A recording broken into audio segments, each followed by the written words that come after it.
Yo people, welcome back to On Track GP. Welcome. It's the Monaco Grand Prix. We've got a very special show for you today because we've got a special guest, haven't we, Joe? Yeah, haven't we? have. I'm the special guest. No, obviously. Richard, let's go. Listen, we've got Richard in the building, a Le Mans LMP2 class winner. Bro, first of all, welcome to the channel. How are you? How are you doing? I'm very good, thank you. It's unfortunately hay fever season's coming along, so I'm starting to struggle a bit, but apart from that, all good. 100%. Even top drivers are like the rest of us, mate. They get hay fever. I'm glad. They are human.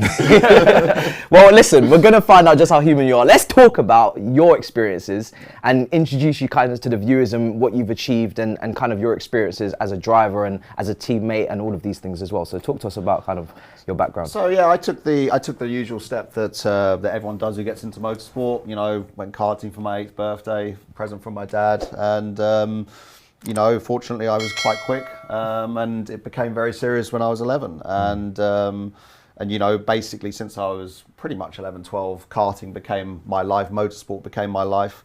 And then obviously, as everyone knows, you need sponsorship to go racing, and we didn't have the resources to be able to do it in the UK at the time. And so I had an opportunity to go to Asia. I did Formula B and W Pacific. Wow. And I was quite lucky because that year the series in Europe were becoming a bit weak. So all of a sudden, a lot of interest was in the Asian market. So Red Bull sent over Science, they sent over Kvyat, Lotus sent over their junior drivers. So you're up against some serious competition, and lucky I won the championship, and Nice. That's mad. which is quite good. And then it was a usual thing. Then it was like, oh, okay, do you go Formula 3? Yeah, you need another ridiculous amount of money. And then fortunately, I got a phone call from Toyota and was able to go the Japan route and ended up doing Super Formula, and then that branched into sports cars. I think it'd be cool at some point to do a video about like how to become a professional driver. Like you say, you started karting when you were 8, and then it got serious at 11. But like, I'd be really interested to know like the actual steps that all these drivers that you know we know, and obviously know you are friends with a lot of them as well. I'd love to know the actual process one day. Maybe we should look at doing a video. I think that'd be interesting to see. What kind of sacrifices as well can you talk about? Because this is the thing that, you know, of course, it's like every job, right? Everybody always looks at the positive sides and how the hell can I complain? I drive racing cars for a living. You know? But you know, you do have to make some pretty big sacrifices. You know, I basically had to move to Singapore when I was 18, and that was on my own. And you know, that was in the time where there wasn't any 3G, there wasn't any apps or stuff like that. So it's like, okay, how do I Quite go? Lonely. It's very lonely, Yeah. and it's like, okay, how do I go and make friends? And at that point, I wasn't making any money as well, and my parents were very, very tough on me financially because they said, well, all your money's being spent on racing, which is fair enough. So, you know, obviously, in every weekend you have to be practicing, so you miss out on a lot of socials that you would normally do with your mates and stuff, and it all adds up. But yeah, it was worth it in the end. does the pressure kind of really, do you start to feel the pressure from a young age where, okay, you're going from go-karting, which is always a fun start, like everybody's kind of been go-karting and it's very enjoyable, it's kind of like the shackles are off, you're just going around, and then you start to go up the levels and the money starts to get spent, and then people start to say around you, look, we're putting quite a lot of money in you here, you need to deliver, and there's teams investing and there's people getting involved and your circle gets bigger and bigger. Like how is that to cope with? I mean, that's the thing, you're right. When you're karting, there's pressure and everything, but you don't actually realize it. Like when you're competing at a national championship or a world championship, these are just words when you're at that stage, you know. For you, you're still competing against your regular people. But when I got my first paycheck from doing some kart coaching when I was 18 years old, and that's when, you know, you start to understand what money's worth, and then you see some of the crash bills and you're like, oh my word. That's the one, the crash bills. And yeah, they can get your attention. The worst thing is the faster the cars get, the higher the crash bill is. So you need to become pro as soon as possible so someone else takes care of it, basically. I just want to swing this conversation, ask you one question, maybe about a positive. Do you have like one sort of maybe highlight, be that a really big thing or just one little mini win or something in your career you were like, that was like a really big moment for me? It was for sure, it was the Le Mans win. The Le Mans win for 100%. And it was pretty special because you know, I'm a massive Arsenal fan, and the reason I became an Arsenal fan was because my uncle was an Arsenal fan as well, and you know, went to every game that he could and went to World Cups and everything. He actually passed on the day of qualifying at Le Mans, and my mum was there, and you know, I could see she was in bits. I said to her, go home, and she said, no, I want to stay to see it. And I went out for qualifying, And the very first lap in qualifying, I got pole by a second. Wow. And I thought to myself, You've done he's that. probably helping me out a little Yeah, bit. that's a mad That weekend, moment. yeah, it's a bit special. That's It's a one thing to very get special pole, but moment. another thing to then go on and win the thing. Yeah, Like, exactly. amazing, mate. Exactly. Honestly, just finishing a 24-hour race is hard Yeah. enough, you know. So. Talk to us about Le Mans, because I know, obviously F1 is the main one that we cover here, and then F2 and F3, and then obviously you've got Formula E and IndyCar we were speaking about before we start recording. But just how many different branches are there, Le Mans and? Oh, Le Mans is fascinating because there's 5 races going on within the race. So it's never boring because you're even when you're on your own and you're overtaking probably 6 to 10 cars a lap, and you're just praying that you get a clear lap and everything. And it's very, very intense. And the level of drivers, it's just that what happens is we all go through the same pyramid when we're going up. We go through karting, the early junior formulas. Yeah. But at the end of the day, it's not possible for all of us to go on the path to F1 for normally financial reasons. So then you want the next best thing, which is to make a career as a racing driver. And so we all branch out into our different avenues, and we become specialists at our own thing. But it's quite cool with Le Mans because you get this convergence normally. Like we've seen it with Hulkenberg doing Le Mans in 2015. We saw it with Alonso doing Le Mans in his sabbatical. Mark Webber came to Porsche after he did Formula One. Yeah. Schumacher got into Formula One because he came from Le Mans cars. Yeah. So it's actually really nice that you get this convergence, and because every driver at the top of their game is very, very good. Obviously, there are a few special ones like your Hamiltons, your Alonso. And it's nice for everybody to come together and actually see how we compare against each other. That's Really brilliant. cool. It's kind of like the Avengers. The racing Avengers come together, and it's just like who wins this final battle. Do you know what I mean? Yeah, exactly. That's quite incredible, actually. I'd love to see all the best drivers, so called, from all of the different racing kind of, and See how come they together compare. in one race. That would be insane. Let's talk about kind of how you would prepare for a race weekend as well, because obviously this is a preview for Monaco, and just like the mindset going into like qualifying and going into practice. Like, talk to us about that. Is there like rituals, routines that maybe you have, or that others that you've seen have, that you've driven with? You spoke about maybe your relationship with DeVries, and obviously Science, you've raced with him as well. Can you tell us about that? Yeah, it's different for everyone. I mean, from a sports car perspective, it's very different because we get a lot more freedom than the Formula One guys do. So we're actually pretty much freelancers in that we have our programs, but then we can do whatever we want. Interesting. So I'm normally driving a car 2 days a week, Yeah. and it will be anything. It could be a sports car, it could be an old Formula One car. So we're constantly wired, and then when you come to a race, you're sharp. So you just need to get yourself in the mode for that track. Now with street circuits, it's a very different scenario, and from a Formula One perspective as well, because obviously they're purely contracted to what they do, and with their schedules that makes sense. Now Monaco, you have to, the key thing with street circuits is being on the risk versus reward, because the one key with street circuits is getting as many laps in as you possibly can. Yep. And the golden rule is don't crash in first practice. Whatever happens, don't crash in first practice. And we all get told this, but of course we're drivers, and when you feel a bit of confidence, you get sucked in, but there'll be that drain which hasn't been cleaned properly, and all of a sudden you hit that, and you get a small slide, and you're in the fence, your session's done. So as far as they're concerned, I think, I can imagine that right now, as we're talking, Science and DeVries will just have been non-stop in that simulator, and they will be able to drive that track with their eyes closed by the time that they get there. But of course, doing it on a simulator and actually doing it in real life, they're two very different things. Yeah, very, very, very, very interesting. Did you have any sort kind of like, because I know a lot of people at the top of their game across all sport are quite superstitious. Did you have anything that you'd always do before a race, or listen to one song, or something that you know? I was quite an interesting one because I wasn't very superstitious, but I know each driver has their own way of dealing with things, and I get nervous, especially when I'm starting at the front. That's when you get most nervous. Once the engine starts, the starting at the front. Every driver says this. That's so interesting. When you're starting at the back, there's no pressure. Pressure's off. Exactly. And whether you've got a fast car or a slow car or something, but when you're starting at the front and you've got the opportunity, it gets very, very stressful. And the worst thing is, especially in the endurance races, if you're doing like 6-hour races or something like that in the World Endurance Championship, and you're finishing, and you sit watching the car at the front for 4 hours, you're like, oh, I better not screw this up. Everyone else has done their job. So what I actually do, one of my side hobbies, believe it or not, I'm actually a train spotter. Really? Yeah, and I love my railways. So I actually have a like a Francis. That's gone viral. That's gone viral in the last. That could have been you. That could have been you. You're too busy driving. Do you know what I mean?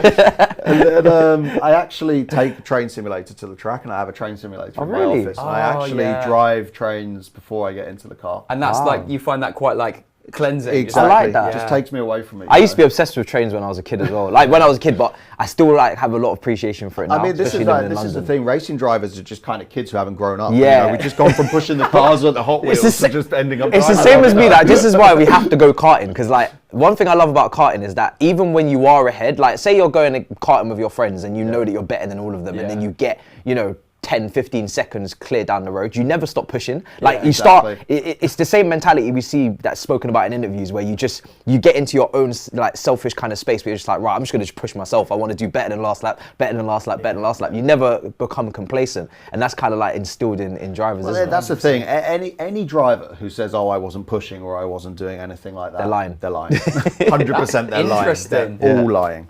So that's really interesting, because I know over the coming weeks and months that we're going to be doing the race and talk about it, it'll be so interesting to hear. Oh, that's bullshit. He's saying that for the cameras. That's bullshit. And it's always hammer time. And for us, just as fans, we have to take what we see on the screen most of the time as read, or what the commentator says read. But actually getting the inside information is going to be so interesting. So I mean, it's a lot of it's a psychological game as well. You're constantly trying to play that game with your opposition. So if you say that, you could potentially get your competitors thinking about that, but honestly, they kind of all know that. Yeah, exactly. But there's no way you can. There's absolutely no way you can drive a Formula One car around Monaco without being 110% focused. Yeah, 100%. It's not possible. Because that's how mistakes happen. Exactly. We all remember the infamous Senna incident, when he was leading by miles and then he says he lost concentration and he binned it. Yeah. Let's get into some Monaco news as well. This is the first race weekend at Monaco to be controlled solely by the F1, as a deal had previously been in action where the country's communications company Tele Monte Carlo controlled and owned broadcasting rights for the weekend. Of course, as well, just like last week we had obviously a race cancellation due to safety. This weekend, there is a chance of rain throughout the weekend, 30% probability on Sunday. And the cancellation of last weekend's race now means that the calendar's back down to 22 races, the same as 2022. We were just kind of talking before you got here about Monaco and whether we like it or we don't. And when you asked me, I was like, do you know what? It's kind of just there. It has to be there. Like it's Monaco. It's traditional. It's historical. Every race driver absolutely desperately wants to win there. And you can see it's when they do win a race there, there's just something extra to it. What do you feel about Monaco? Is it boring? Because there's no overtakes and we kind of know what we're going to get, but it's Monaco. Well, you say it's boring and there's no overtakes and we know what it's going to get. I tell you what, I would take, if you look at the entertainment we've had from wet races at Monaco, since we all remember the one for our generation was the 2008 one. Where Lewis really put on a bit of a masterclass. Yes. I would quite happily take one wet race at Monaco a decade for 9 dry races. Okay. Because the entertainment value. You remember last year? Last year was a great race. Yeah, when Nicholas Latifi put it in the water in the formation lap. I keep saying I'm missing Latifi. You need these characters, these villains. You need these people. So no, I think that there's this discussion now going on about are the cars getting too big and stuff like that. And I was at Monaco last year, and the cars around there, they do look absolutely humongous. So I think it would be better if they did go back to the smaller size. But Monte Carlo, it's one of the few races which is more focused on the event rather than what's actually on the TV, and it's a fantastic event. So I think I agree. I think it needs to stay on the calendar for the significance. There's always people saying ideas of like, get them to do just a spec card for just one race. And the logistics of it are just impossible, or changing the track. But actually, then if you change the track, then we're just racing in the same country. It's not the original track or whatever. Yeah. And there's always talk about things that we could do to make it better. The one that I actually do quite like the idea of is forcing it in dry, forcing it to be a 2-stop race. Yes. So creating like a ultra mega super soft tyre or whatever that's not going to last as long, and forcing them to come in twice, because then we have the strategy, and like basically what messed it up completely for Charles Leclerc last year, where they tried to do some sort of clever double stack, messed it up. And But you want to see strategy. That's what's interesting at Monaco is the strategy battles more than what's happening on the track. So I like the idea of maybe forcing more stops or something like that.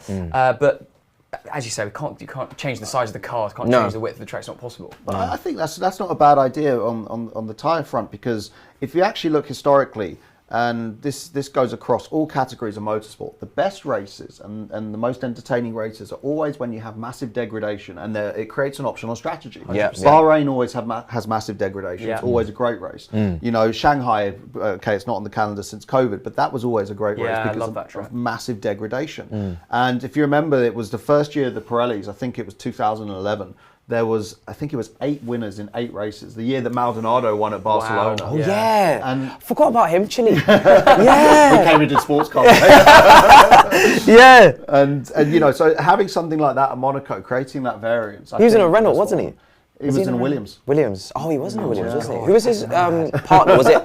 Obviously, Massa drove that Williams as well. We had Bottas. He was with Bottas. He was Bottas. Bottas, yeah. Yeah, mad, insane. You've just taken me way back now. Good old crap. Matisse, your little face lit up. No, because you know what? I used to play the game, and I remember his name, but I've never like spoken about him since we started this channel because it's obviously just way back. But now, yeah, I remember him. Obviously, I was actually at Monaco a couple months ago, and it would feel wrong if it wasn't there when you've got the Casino Square and the tunnel. Like, it is quite a legendary track. But if we're talking about what's happened this season as well, going back to the previous races, obviously Red Bull pretty dominant. Max Verstappen, Perez in the title race did get, you know, a fair few victories on his books. But how do you see that title race kind of going? And obviously Max may be the favourite for this track here. But how do you kind of see the Red Bull dynamic drivers battling each other kind of situation? I mean, you know, we all know what Max's reputation is and everything, and Max has been he's been ingrained into motorsport, and he's got this absolute unstoppable killer instinct. And I think Sergio will give him a run for his money, but to keep that energy up mentally is unbelievably difficult, especially with how long the season is. So I can see it going Max's way, but I think it will start to really go his way when the second batch of flyaways start after Monza.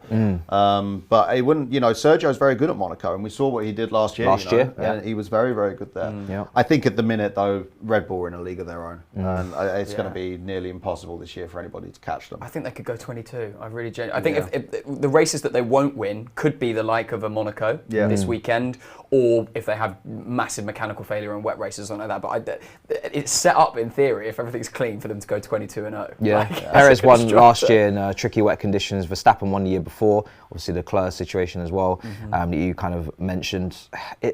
I always think to myself, and obviously, yes, we know Red Bull are going to win the drivers and the constructors. I know that you were hoping for a Ferrari push there, but it's not going to happen. But there has to be that rivalry between the two drivers. Perez and Verstappen, for it to really, for the viewers to really be entertained by a Red Bull dominant period, because look, we saw Mercedes were dominant, but we had Hamilton versus Rosberg. We have had a few fights there, so at least it was something. The best of the rest obviously include Aston Martin, Ferrari, Mercedes.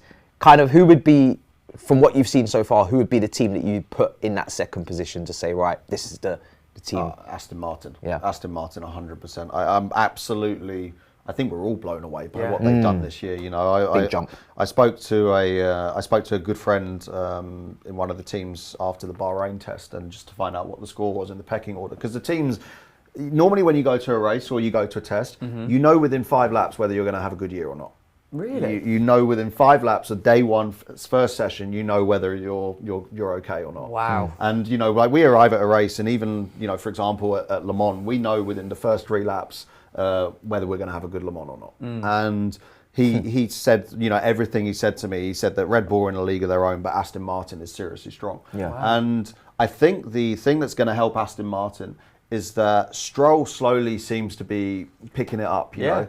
And you have to remember the level that Alonso is at, and you know he's going to end up as being one of the all-time greats.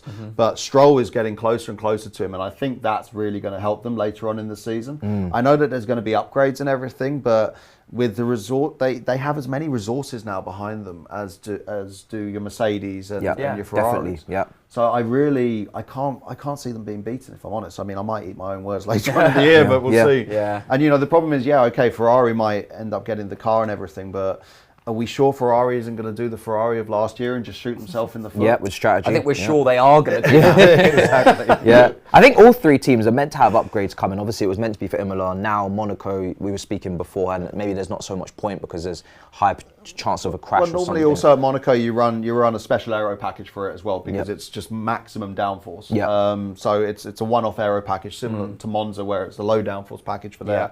And obviously the risk is that if you crash at Monaco, then of course you destroy your updates and everything. Yeah. So which would really harm you with these back-to-backs coming.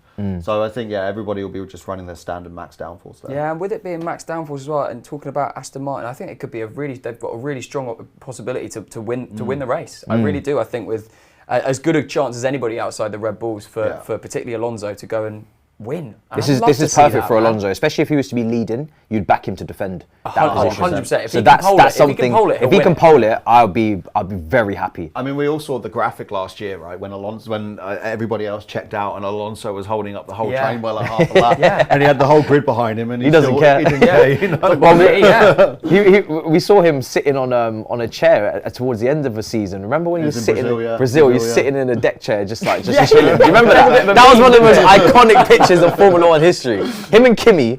We've lost some really, obviously Kimi, Vettel, Ricciardo. We've had some serious legends, man. He's obviously got 4 podiums in the opening 5 races this season. Like you said, Stroll's ever improving after the wrist injury as well. So that's good to see. From Ferrari's point of view, bro, you are having a mare a little bit. Yeah, it's just new upgrades are coming though. They're coming. It's just sad, really, isn't it? It's just difficult. And the hardest thing for Ferrari is Aston Martin have leapfrogged them. So they're not. It's not even like, oh, we just got to fight with Mercedes and then we're back towards the top. They've got another team to contend with, and Aston Martin, and forget Red Bull, put them to the side for a minute. So I think Ferrari, it's just not clicking in the way that they were expecting it to in the car. Even the way that the drivers are dealing with the car and the strategy has kind of been fine there, nothing to write home about.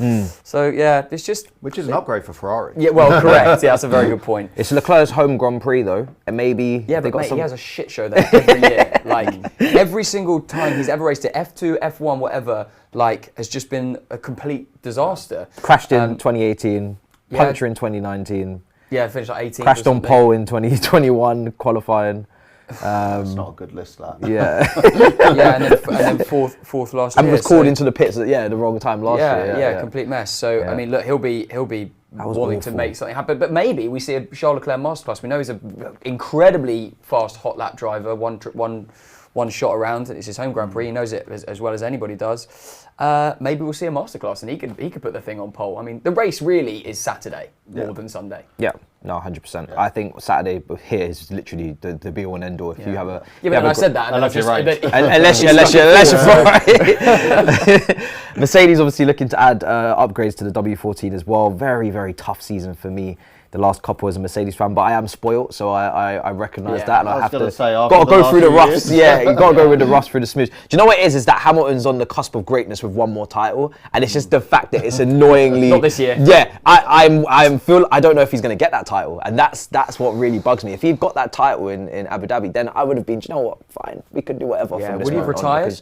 If he'd have got maybe. I don't know. What do you feel? I don't know. I mean, the thing is with Lewis, and I have to admire him for it, is he's just relentless. And I think he's actually a lot of the reason why these drivers want to retire, and you've probably seen some of the interviews with Vettel now, in that he's able to spend time with his family and do what he wants, sort of thing. Well, Lewis doesn't have he isn't married, he hasn't got kids, and Mercedes have found a way to give him the freedom to do whatever he wants to in his life anyway. Such a good point. So anything, what extra would he be able to do apart from maybe follow more of a music career, which he's already said he wants to do? Acting as well, maybe. Exactly. But, he at the minute, he wouldn't gain anything from retiring, and if he's still performing at the level he is and gets the buzz from it, then good for him. I think he said he wanted to be in Fast and Furious, didn't he? At some point. Which one? Number 36 or something? Well, I've just gone to see 10 and I think, anyway. You got invited to the premiere and now you're like, nah, don't go. Oh, I'm not under NDA anymore. But yeah, no, Lewis, listen, he's definitely going into fashion or something after Formula One, but you can do that, in your later years. I do want to see him stick around. What have you made of George's consistency? Because obviously last year he was ridiculously consistent when Lewis was struggling a lot, and obviously this year as well, not too bad, for considering considering the car, how porpoising was the big thing last year. This year it's been understanding the car and trying to extract the best performance out of it. What have you made of George's first couple of years? I've actually been very impressed with George. I grew up not directly with him. He was always a junior when I was in seniors in karting, and he was always a really sort of shy kid. And when he came into junior single seaters, he was still quite a shy kid. But he's really seemed to embrace the role that he's been given. And it's easy to jump in for, well, it's not easy, but it's a lot easier to jump in for one race and no one expects anything of you and perform like you did in Bahrain. But to keep that up continuously, especially when you're up against one of the greatest of all time in Lewis, I'm amazed at how well he's done with it. And a really big thing for me was, and you can always tell with a driver, was after Max approached him in Baku, how cool he kept himself. Yeah. He was incredibly calm about it. And in that situation, it's unbelievably easy to lose your rag. And the fact that he was so calm, I was really impressed with that. So moving on to Alpine CEO's Laurent Rossi's scathing comments as well, saying that the buck stops with Otmar for Alpine and their performance in terms of the car. They've dropped off a little bit, but I guess naturally because of obviously Aston Martin's rise, which is a massive disappointment because for them they had a really good year last year and they've got a good driver lineup as well. I know they lost out with Alonso and obviously Oscar Piastri as well, but they've got a good driver lineup. What have you made of Alpine? I think that, I think the biggest problem for Alpine is Aston Martin. Yeah. I think if Aston Martin hadn't happened, then Laurent Rossi's comment wouldn't have come out. And he's completely right. If your opposition goes like that, it's a results-driven business, and we have to get results. If you don't get results, then heads will start rolling. And they haven't been as impressive as they can be. And I think when you actually look at, as you say, the lineup that they've got and how close Ocon was to Perez when they were teammates and what Perez is doing, I actually think that there's a possibility that they've got two excellent drivers there, and the drivers could actually be outperforming the car right now. Wow. I think the car could actually be worse than it seems. And I don't see... The problem is when you get a message like that, the morale must already be so low in that squad. It's very hard to then find the motivation. I can't see them coming back at all this year, if I'm perfectly honest. I think they're going to actually fall off as the year goes on. Really? Do you think McLaren could hop them? I think McLaren could hop them because the thing is, I think that... whilst McLaren don't start off good, I think that firstly, I know Andreas, and obviously Andreas Seidel, and I know he's moving on quite soon to go to the Audi program. But he was, when I was competing in the World Endurance Championship, he was the team boss at Porsche, and he was exceptional. He was absolutely exceptional. And I think with him there, and also with the sort of motivational character that Zach Brown is, I think there's a lot of motivation to crack on, and I think they could end up leapfrogging them because let's be honest, you look at McLaren now. Okay, they're bad, but in Bahrain they were really bad. Yeah. So they are already making progress. They're a bit less bad. Yeah, exactly. Yeah. So I could see that happening. There's an interesting fight there, I must say, because McLaren's a huge team. They've always had a lot of backing, but obviously they've got talented drivers as well. They don't want to waste any time in the bottom part of the grid. Or they can't afford to. They can't afford to. I mean, we never see drivers kind of bought out of their contracts. It's very rare because obviously it's very expensive. But you just have a feeling that Lando Norris cannot sit down there for much longer. If they have a horror show this season, he'll be gone. For sure. Do you think so? Yeah, where do you think he would go? I mean, he could have a choice. Of any of those top teams, I think would be interested in having Lando Norris. 100%. I think he'll end up in a Mercedes when Lewis goes eventually. Perez is always on the cusp of being pushed out of Red Bull. I don't know why, because I think he's a very good driver. It's a weird thing. It's a weird dynamic of almost him being undervalued because he's been a great teammate to Max. Saw what he did in the last race of the season against defending Hamilton a couple of years ago. So I don't know. It's a strange. I think a lot of that is generated by the media. If I'm honest. You think so? I think a lot of it is because the other thing is that Sergio is not a pay driver in the sense that we know it, but of course the reality is he's a mega star in Mexico. And it's no secret that Telcel and Carlos Slim and a lot of the Mexican backers are huge fans of motorsport. And, he's literally a rock star there. So there is a massive commercial aspect that he brings to Red Bull as a brand. Very interesting, yeah. And, we have to think, because obviously with Dietrich passing away, I think it was last year, what the new boss of Red Bull as a company thinks of that, because the commercial aspect in Central America is a huge incentive. But the other thing with Sergio is he's not getting any younger. Yes. At some point, they're going to need some new fresh blood, especially if Max ends up going to Ferrari, which really wouldn't surprise me in a few years. Really? Would not surprise me one bit. Because at the end of the title win, he was like, I'm going to stay here forever. I'm never leaving. However, it's really easy to say that when it's you're easy winning, to say that. And I've said this with Hamilton as well. All the best and greatest drivers drive for Ferrari, whether it's Alonso, Schumacher, Senna, they all drive for Ferrari. And that red coat behind you is iconic. It's the best. Beautiful it's thing. It's the best coat in Formula One. Does it have to be done for Max? Let's be honest. When you played Formula One on the PlayStation, you go straight to Ferrari. You go straight to Ferrari. 100%. You do, and that's coming from. I'm more of a Hamilton fan than a Mercedes fan, but I do love Mercedes for what they've done for Hamilton. But if Hamilton went to Ferrari, I'd be a Ferrari fan. You'd be wearing that. Straight away. 100%. Just gonna borrow that, mate. 100%. It wouldn't even take me 2 seconds to put it on. It's Red Bull that I'll never throw on. That's just not going to happen. But yeah, that's a really big thing to say. It wouldn't surprise me. I'd be, especially if he keeps on winning titles and stuff like that, and he starts to get complacent, and people start saying, "Oh, he's the greatest of all time." Max is the sort of guy who goes, "Okay, well, I'll do what Schumacher did.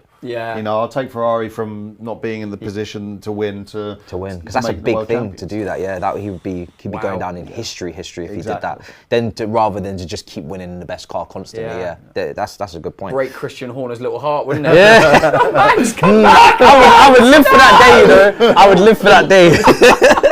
AlphaTauri we'll talk about now. Marco as well, Red Bull advisor, suggested that DeVries is on a yellow card in terms of his performance so far this season, with some reports even suggesting he has until the Spanish Grand Prix to improve. I don't know if that's dramatized a little bit. How do you feel about it? Obviously, you've worked with DeVries. It hurts me a bit because I know Nick. I've known Nick for a long time.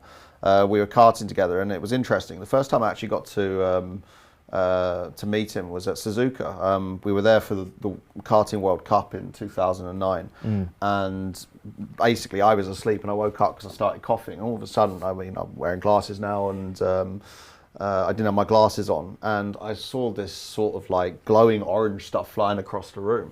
And what had happened was a kart battery that was on charge in the room had started exploding.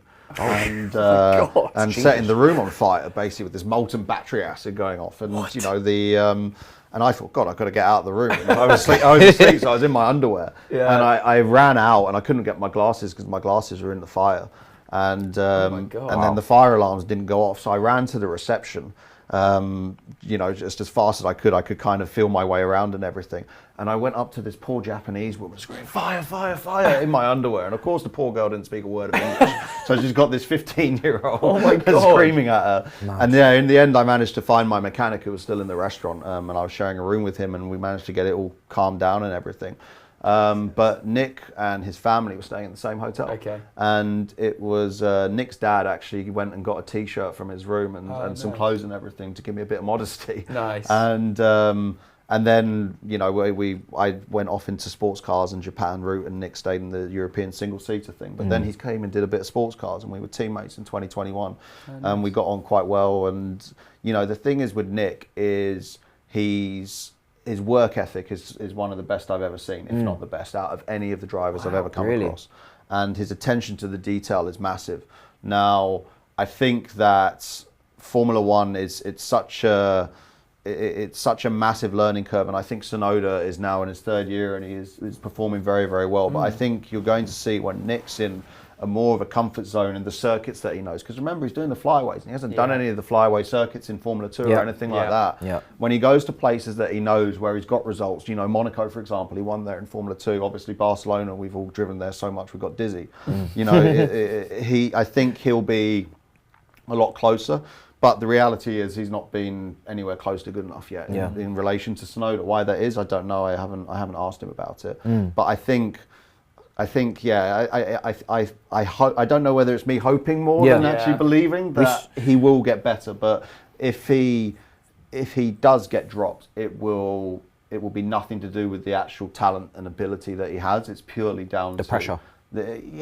From the team as well. Yeah, I think so. I mean, Formula One is such an intense pressure cooker. Yeah. And I think he will get there. And I think once he does get into that comfort zone and relax a little bit, he'll be really, really quick. I mean, he's won in everything he's driven in all different categories around the world. Isn't it? It just hasn't clicked for him. It just hasn't clicked. And fingers crossed, as you say, you know, we don't want to see people being dropped out of their seats. We want to see everybody having some sense of success. So I agree. It'd be really nice for him if things can work out, but equally it's a results business, isn't it? As you said earlier, so the guys have to make their money. And the other problem for Nick is that the guy who's logical to replace him, Liam Lawson, is racing in Super Formula in Japan, and I did that category before. And it's unbelievably hard to go to the Japanese driver's backyard effectively and beat them at their own game. And he's doing an absolutely incredible job there. Wow. So he's doing everything he needs to do at the minute to make a claim for that seat, which is obviously going to put more pressure on Nick. Yeah, totally. Did he test with the team last season as well? Liam Lawson, yeah. So he's very much on their books. But a shout out to Tsunoda though, because I thought that Nick would wipe the floor with Tsunoda, having worked with him. Interesting. But no, Tsunoda's just been class. He's this been year. great. He's been brilliant. Yeah. He was on the cusp of points constantly, and then he finally broke in. Exactly. Joan Pablo Montoya, Colombian racers, urged AlphaTauri team to give DeVries more time to adjust as the championship moves into the European rounds, is what you've mentioned. But also, we've been speaking about his future as well on the show, and it has been a thing where he really does have to step it up quite quickly, because another contender for this seat is Daniel Ricciardo. Danny Ric is a reserve driver for Red Bull, but obviously could, and I think should, be looking at an AlphaTauri as his next step if he's to come back into Formula 1. I don't think any of the top teams would be looking at Daniel Ricciardo, but he has been there and done it and would bring experience to that team. So what do you make of that kind of potential dynamic as well? As that puts pressure on DeVries even more? Yeah, it does, because Danny's a proven quantity, and we've all seen what they've said about his simulator role and how when he arrived he wasn't the same Danny Ric that they had before, and now he's back. And I think what we're seeing with Danny as well is he's realising how much he misses Formula 1. Yeah. And so before he said, I've rejected offers, like he rejected Haas, for example, because he wanted to be in a winning car. I think now he's not actually part of that. And also, of course, when you go back, he raced for what it was, Toro Rosso then, AlphaTauri, back in the day. So he knows all of those guys. He's got a relationship with them. So it'd be like going back to a family. Yeah. And as a driver, it's always much easier to go back to an environment that you know than have to start building new relationships and stuff like that. So yeah, I think he's a contender. But honestly, with how Lawson is performing now, Red Bull's going to find it hard to keep him out, because if Red Bull don't take him, someone else will take him up. Yep. You know, if I was McLaren and I was thinking, okay, I'm going to lose Lando at the end of the year, I'd go and put him on a contract immediately. Really? That good? Very interesting. 100%. Wow. That's crazy, because I don't follow, obviously, the Japanese racing, but what you were saying to us before is that when you go over there, it takes you years and years and years to really understand the tracks, because obviously the Japanese have been doing it their entire lives. I mean, when Gasly went over there, he and Van Dorn, you know, people like that, you know, Van Dorn, he did it the year before he went with McLaren. I remember he scored points in his first race at Bahrain. And Van Dorn, I can't remember where he ended up, but Liam's won 2 out of 3 races so far. He's doing decent, isn't it? There's only like 9 tracks or something. There's only 9 tracks, and he's up against people like Kobayashi, who you can remember from Formula 1, scored a few podiums. It's to do what he's doing is unbelievably difficult. Wow, interesting. Be interesting to see how the season kind of goes for him as well towards the end. Haas as well, Magnussen and Hülkenberg, nice duo there. Haas are an interesting one, because they have potential with that driver lineup to really shake up the grid in terms of make those points positions. But I feel like I say that for quite a few teams. There's a lot of teams we spoke about before. A lot of teams knocking on the door for that 10th place, maybe that 9th place, depending on what Alpine do. What have you made of Haas this season, and I guess their lineup and their future? Because they've come from some rocky times with Mazepin and whatnot. So it's been a good upward trajectory from Haas. I kind of like Haas, because obviously we all pay a bit more attention to Haas because of Gunter, right? Exactly. Yeah, of course. Yeah. Exactly. Abby's a big Gunter fan. I think we all are. Yeah. You can't not be. Yeah. And no, I think that Haas. I think the thing is with Formula 1 is that the next season's car is already not 75% of the way there in April or May of the previous year. So Hülkenberg's advantage is his experience factor, not only experience in Formula 1, but everything else he's done in between. Obviously, he actually won Le Mans overall the year I won it in P2. He came and did it in Porsche when he was racing with Renault. And he's done a lot of other programs as well. Obviously, he's won in everything he's been in. Again, won every junior championship. And I think he's massively underrated. And you have to remember, we were talking about him being in a Ferrari in his first stint at Formula 1. He was knocking on the door. And I think next year, when he has more of an input into the car, Because the other problem for Hülkenberg as well is he's like me, he's 6 foot tall. Yeah. So it's if you don't have a say in the design of that car from scratch, it's very, very difficult to actually modify it so that the drivers can fit in. Okay. So I think when they actually have a proper year with Hülkenberg and go into next year, I think he'll be a lot stronger. And Magnussen for me is he's just consistently quick. You never actually see a bad day from Magnussen really. We used to. But We used I to, think correct. now he's come back. Matured, now he's matured and calmed down. Yeah, he's he is very stable. I think they're on. I think it's like you said. You kind of always feel that they're on the cusp, and I still get that feeling. Magnussen's reportedly wants to make that big step like Aston Martin did. That's kind of the next step for Haas to make This that. is the big jump. problem for all of them. Is that Aston Martin has done that. Yeah. And it's a results business. And if Aston Martin do that, all of a sudden your shareholders, Gene Haas. Hold on, why didn't we do that? Exactly. Why aren't we Aston Martin right now? Yeah. And so they're going to be under massive pressure. But I love Haas. I think they've got a really exciting driver lineup. I think I like the attitude and everything.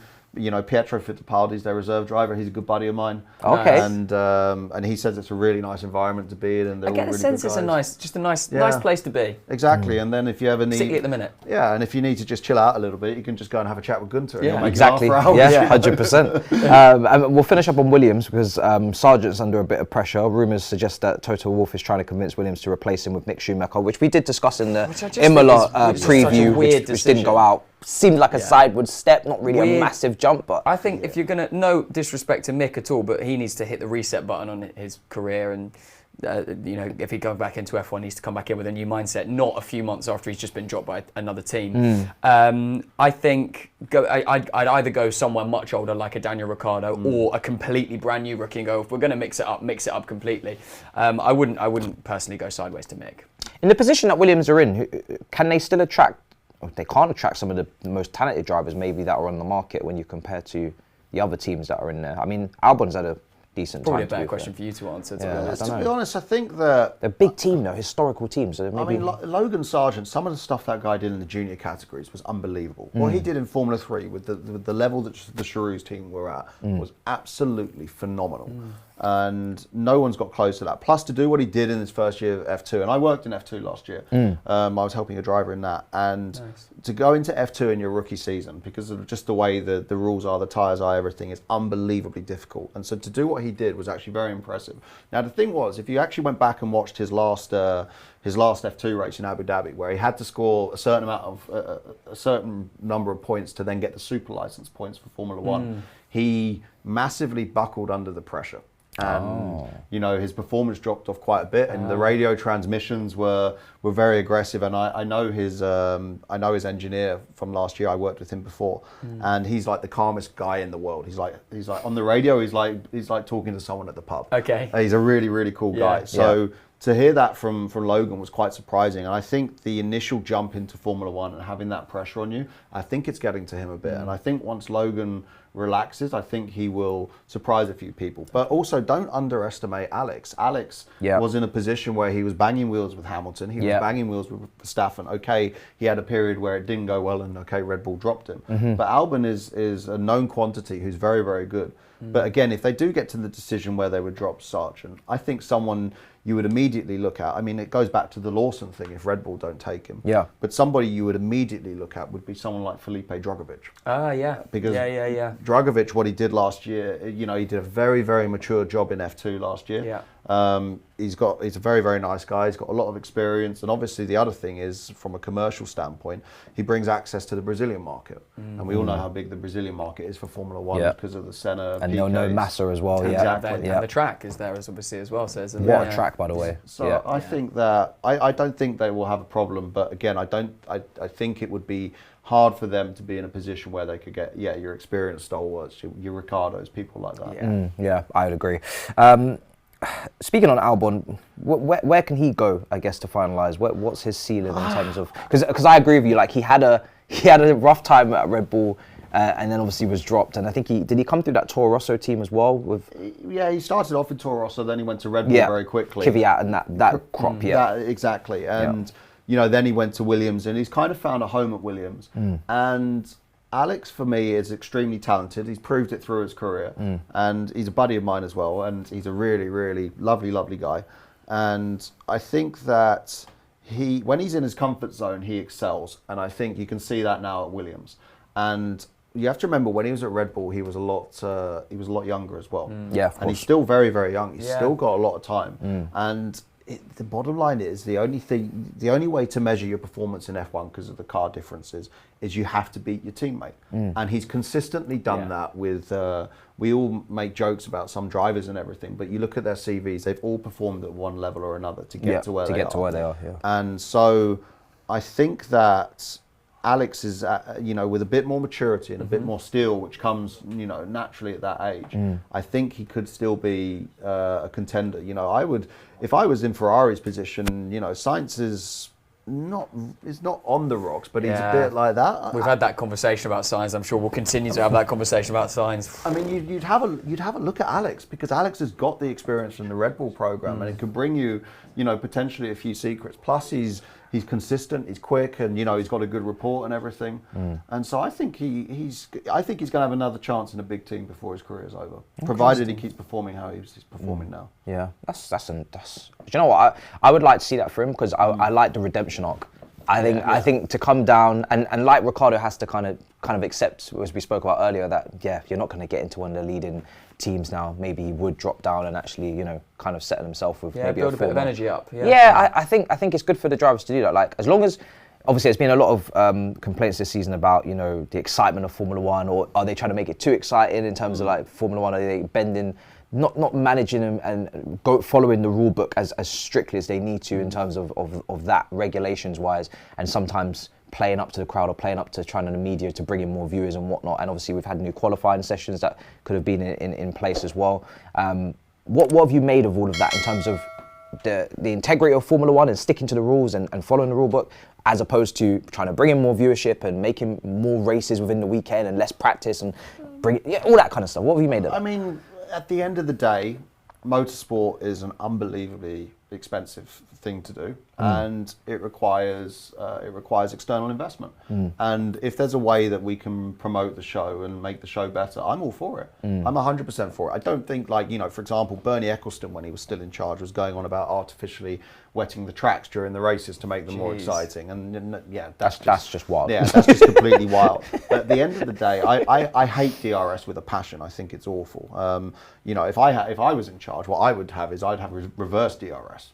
So that if you were more than a second away from your competitor, then you'd get DRS. Once you got to within a second, then you wouldn't have DRS. Oh. So then it helps you get close to them. Yeah. But then you have fight. You have to make the overtake. I like that. You don't have the just driving by on the straights, double DRS zones. Yeah. Okay. But everything that F1 has been doing now is, remember when Drive to Survive first started? All the teams were like, oh, we don't like this, we don't like this. Well, I'm sure with all the new sponsorship contracts they're getting now, they're love begging it. to have an episode made about exactly. them. Yeah. And Formula One has they have this wonderful tendency to complain about things when there's change, because especially when they're winning. Of course. When Red Bull were winning by miles back in the the Vettel times, they would never complain about everything. Yeah. And Toto, I never heard him complaining about what he's complaining about now. Yeah. So honestly, I wouldn't pay attention to 90% of what they're complaining about, because it's just like it's just a bunch of old grannies effectively just going at it with a load of rubbish. And